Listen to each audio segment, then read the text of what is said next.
Selamat datang di YouTube channel Hasudungan dan Rekan, dan salam sejahtera bagi kita semua. Di pertemuan nan baik ini kami akan menguraikan tentang jenis-jenis eksepsi yang berlaku di dalam hukum acara perdata di pengadilan negeri. Semoga hal ini bisa membantu para pemerhati hukum untuk mengajukan eksepsi apabila digugat dalam satu gugatan tertentu. Dalam hukum acara perdata, eksepsi merupakan bantahan atau tangkisan yang diajukan tergugat atas adanya gugatan yang diajukan oleh penggugat. Penting diketahui bahwa pada dasarnya tidak ada satupun ketentuan yang mewajibkan seorang tergugat untuk mengajukan eksepsi di dalam jawabannya. Namun, tak dapat juga kita pungkiri bahwa eksepsi itu merupakan hak tergugat dan atau penasihat hukum dan ataupun kuasa hukumnya untuk mengemukakan berbagai argumentasi yang menguntungkan dirinya atas adanya gugatan dari penggugat. Nah, di dalam prakteknya, eksepsi itu berisi tentang hal-hal yang menyangkut syarat-syarat ataupun formalitas suatu gugatan, dan sering eksepsi ini akan diajukan oleh tergugat pada saat menjawab suatu gugatan penggugat pada sidang pertama setelah gagalnya proses mediasi yang difasilitasi oleh pengadilan. Sebagai dasar hukum dari eksepsi ini terdapat di dalam pasal 121 ayat 2 HIR.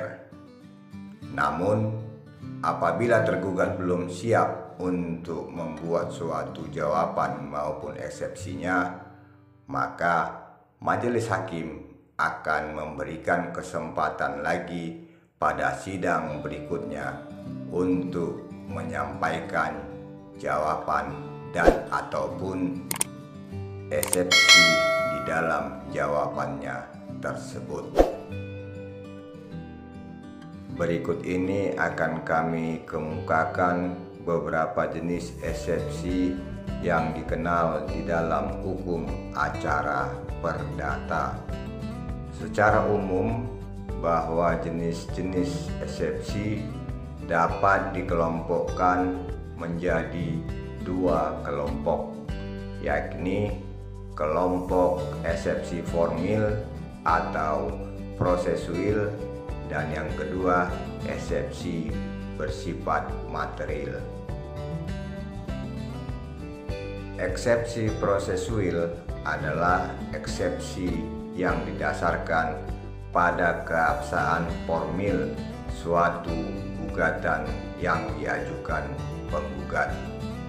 Nah, apabila gugatan yang diajukan tersebut dicermati merupakan gugatan yang cacat formil, maka gugatan dimaksud dikategorikan tidak sah sehingga harus dinyatakan tidak dapat diterima oleh pengadilan. Secara garis besar, eksepsi prosesuil dapat dibagi menjadi dua kelompok, yaitu eksepsi kewenangan mengadili dan eksepsi di luar kewenangan mengadili. Nah, eksepsi kewenangan mengadili itu sendiri meliputi yang pertama, Eksepsi tidak berwenang secara absolut, artinya bahwa gugatan yang diajukan tersebut berkaitan dengan kekuasaan mengadili dan pembagian lingkungan pengadilan. Yang kedua, eksepsi tidak berwenang secara relatif yang berkaitan dengan kewenangan relatif pengadilan dalam pembagian lingkungan pengadilan. Sementara untuk jenis eksepsi prosesual di luar kewenangan mengadili terdiri dari yang pertama, eksepsi tidak sahnya suatu surat gugatan. Eksepsi ini mempermasalahkan tidak terpenuhinya syarat formalitas suatu gugatan secara umum, seperti terkait keabsahan pihak yang bertanda tangan di dalam surat gugatan. Kedua, eksepsi tidak sahnya surat kuasa. Eksepsi ini mempermasalahkan status pemberi atau penerima kuasa, seperti apakah surat kuasa dibuat oleh orang yang berwenang atau surat kuasa yang tidak memenuhi syarat formil surat kuasa. Yang ketiga, eksepsi error in persona. Artinya, eksepsi ini mempermasalahkan mengenai gugatan yang tidak melibatkan pihak yang seharusnya dilibatkan atau menjadi pihak yang turut digugat di dalam gugatan. Namun, pihak yang dimaksud tersebut tidak memiliki kepentingan langsung dengan pokok gugatan perkara. Yang keempat, eksepsi nebis in idem. Eksepsi ini mempermasalahkan perkara yang sama yang telah dijatuhkan putusan oleh pengadilan sebelumnya. Kemudian yang kelima, eksepsi obscur libel.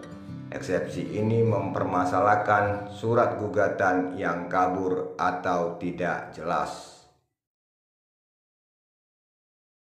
Jenis eksepsi berikutnya yang sering diterapkan di hukum acara perdata adalah eksepsi material. Eksepsi material merupakan eksepsi yang didasarkan pada substansi satu surat gugatan. Eksepsi ini bertujuan agar hakim yang mengadili dan memutus perkara tidak melanjutkan pemeriksaan karena dalil gugatannya bertentangan dengan hukum perdata atau hukum material. Eksepsi material terdiri atas 1. Eksepsi dilatoir. Eksepsi yang menyatakan gugatan penggugat belum dapat diterima untuk diperiksa sengketanya di pengadilan karena masih prematur. Dengan kata lain, gugatan yang diajukan masih terlalu dini. Yang kedua, eksepsi peremptoire. Eksepsi yang berisi sangkalan yang dapat menyingkirkan gugatan karena masalah yang digugat tidak dapat diperkarakan. Misalnya, permasalahan yang digugat telah kadaluarsa. Demikian jenis-jenis eksepsi dalam hukum acara perdata ini kami sampaikan. Semoga bermanfaat bagi kita semua. Atas perhatiannya diucapkan terima kasih.